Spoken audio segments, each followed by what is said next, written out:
Example 1 for 2.7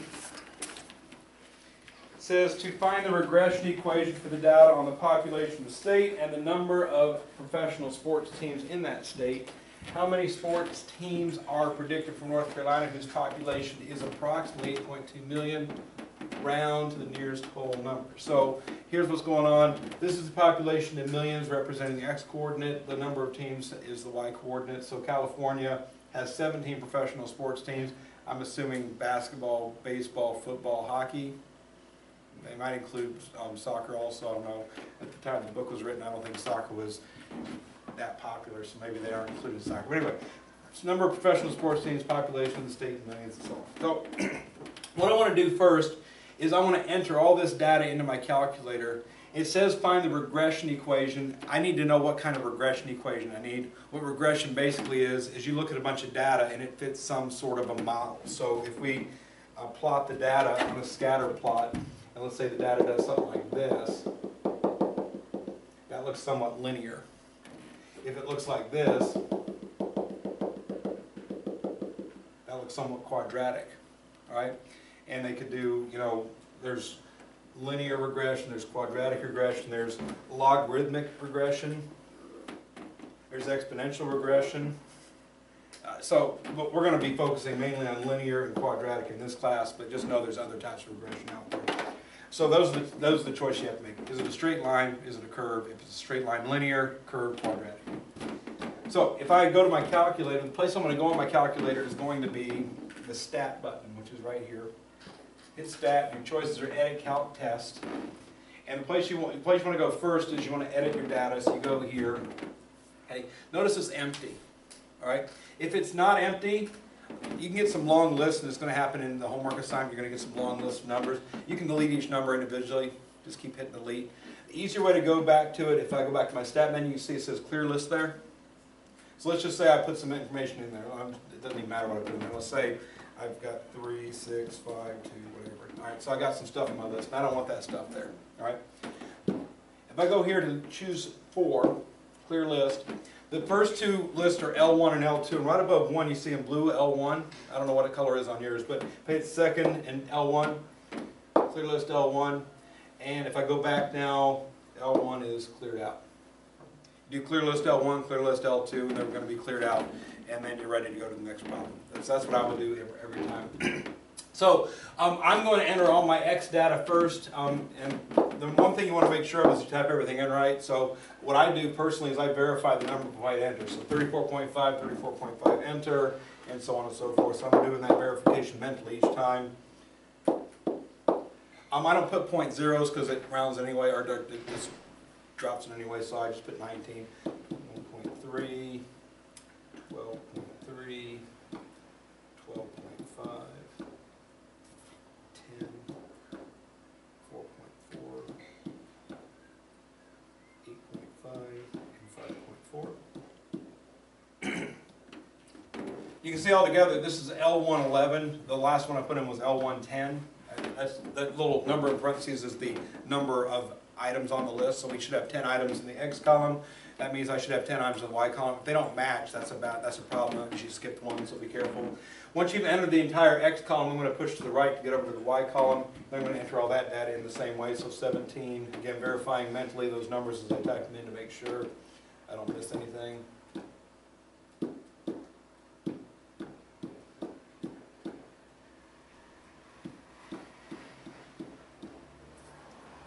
And I can see that I have 10 items in my left column, I've got 10 items in my right column.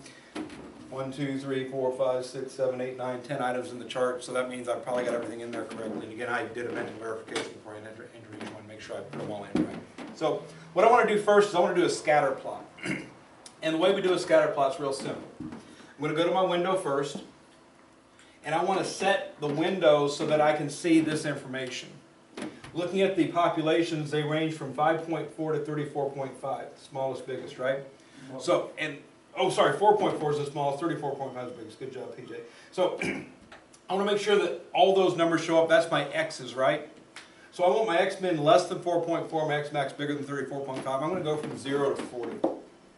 There's no magic numbers here, but just as long as, if min and max are are going to allow all these numbers to show up. That's the main goal here. For the number of teams, they range from 3 to 17, so I might go from 0 to 20 on the y-axis. As far as scale is concerned, 40 dashes is a lot of dashes. Maybe I'm going to go up by 5s. And on the y, maybe I'm going to go up by 2s. The scale's not that important. If I were to go to graph right now, you'll notice there's nothing on the graph. Because I haven't told my calculator yet to draw this data on the graph. So the way I do that is I go to the y equals. And at the top it has plot 1, plot 2, plot 3. Turn on plot 1, just cursor up so it's blinking on plot 1, hit enter, and it should highlight plot 1. And if you want to know what plot 1 is, right above y equals it says stat plot. If you choose that, it says plot 1 on, plot 2 off, plot 3 off, and so on. This is a scatter plot with L1 and L2. And that's what we're going to want every time is a scatter plot. So if you turn your plot on, and again you can do it right there, it should be automatically set to L1, L2 with a scatter plot, so just turning it on here and off here will be fine. Hit graph again, it should give you all the data there. And what you have to do is look for a general trend. Okay, it's not going to be a perfectly straight line or a perfectly nice parabola, but it should have a look of one of those. This looks more like a straight line to me than a parabola. It kind of starts, as we go here, it starts going down a little bit, but then in general it looks like it's going upward.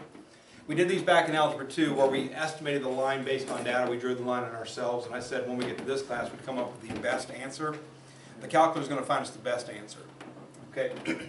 So what I'm going to do to find the best answer now, once I've established it is linear, is I'm going to go to my stat menu again. And this time I want to go to calc or test. All right, one or the other. All right. In calc, notice we got linear regression ax plus b, linear regression a plus bx. And in test, I've got, where's the one I'm looking for? Linear regression t-test is the one I really like. Those three places all get you a regression, but the t-test is the one that's the best. So go to stat, go over to tests, and find linear regression t-test. What I did was I was on the main part here. I pressed up. This little arrow down means there's more stuff. Press up. Linear regression t-test. Hit enter. And what it wants for you for information, it wants to know where the data is coming from. List 1 and list 2, right? X list, Y list. So I'm going to go down to calculate. All right. The rest of the stuff, don't worry about it. All right. Hit enter. And what it does is it gives you a whole bunch of information. First thing I want to point out to you that it gives you. Let me bring this over here so I can write on it. The first thing it gives you is this. It's telling you the structure of your equation, y equals a plus bx. A is the y-intercept, b is the slope of the line that we're looking for. Right? The other thing it does tell us is the y-intercept and the slope. All this stuff is all the statistical stuff it needed to do to calculate this kind of thing. If you're in some high-level statistics course, some of that information might be necessary. I don't care about that information. I want to know what the equation of the line is that best fits the data. And the equation line is going to be exactly y equals. I like to go y-intercept, or sorry, the x number first. I want 4 decimal places. So 0.4704 x, and then a is going to be positive 0.6119. Obviously rounding to 4 decimal places in each case, 2 and 1 don't round up, so they just stay what they are. The other thing that this tells you, notice there's a little arrow down here. There's more information. If I just press the cursor down and keep going, the other number I care about is R. Okay, so let me just make this go away. If you look at this one, R equals 0.9504. Right? What R represents is the correlation coefficient.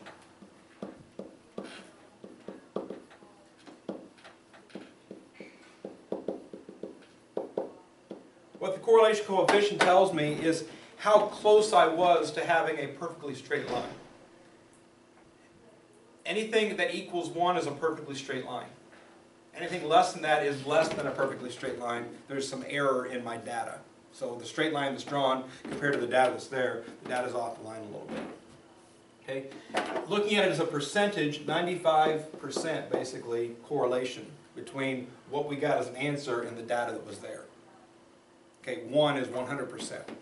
If the correlation coefficient is positive, that's because the slope is positive. If the slope's negative, the correlation coefficient will be negative. Don't worry about positive, negative, worry about the percentage. All right, so 0.9504, that's awesome.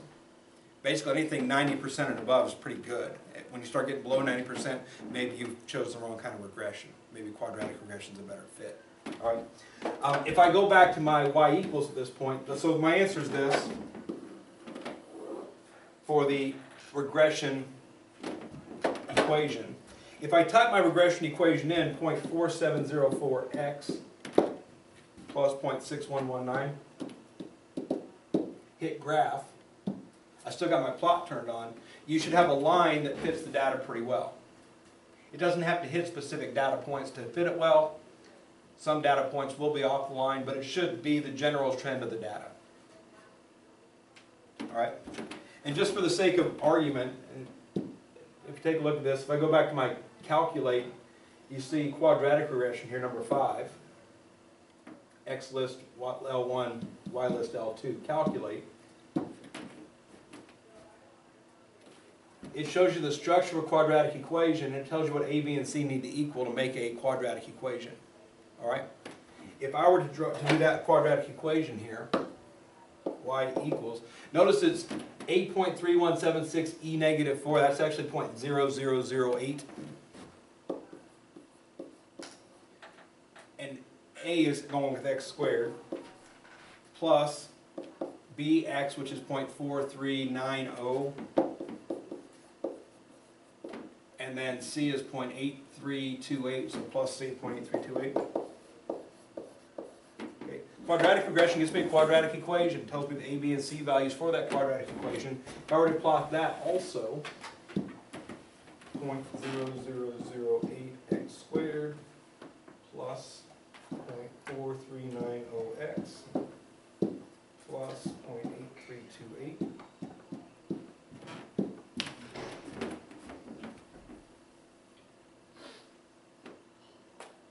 It's almost the same. All right. The x squared term has such a small coefficient that it creates very little bend to it. But notice that both of them pretty much create the same graph. Okay. No matter how you choose to do this, the quadratic and the linear regression can a lot of times look the same. All right. If there's a lot of curvature, then there'll be a lot of difference. All right. So if it is quadratic, you should see it should very much look like a quadratic. So otherwise, I would go linear. So as far as this one's concerned, I would say that that's our best answer. Other question. How many teams are predicted for North Carolina whose population is 8.2 million? All right. So 8.2 million population tells me, they're telling me what x equals. They're asking me how many teams I should expect to be in North Carolina. So if I just change this to an 8.2, since I went to the trouble of typing in my equation there, I can just go here and type in for x equals 8.2, and it tells me that y equals 4.4692. I would round to the nearest whole number because we're not going to have a partial team, right?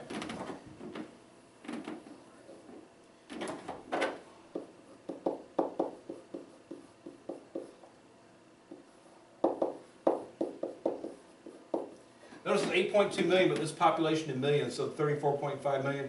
Enter the x the same way. I've seen people on this problem put 8,200,000 in for x and get some ridiculous number of sports teams. Hopefully, if that happens to you guys, you can figure out that, hey, you meant something wrong. We should expect 4 professional teams in North Carolina. Carolina Panthers, Charlotte Hornets. Is there a hockey team?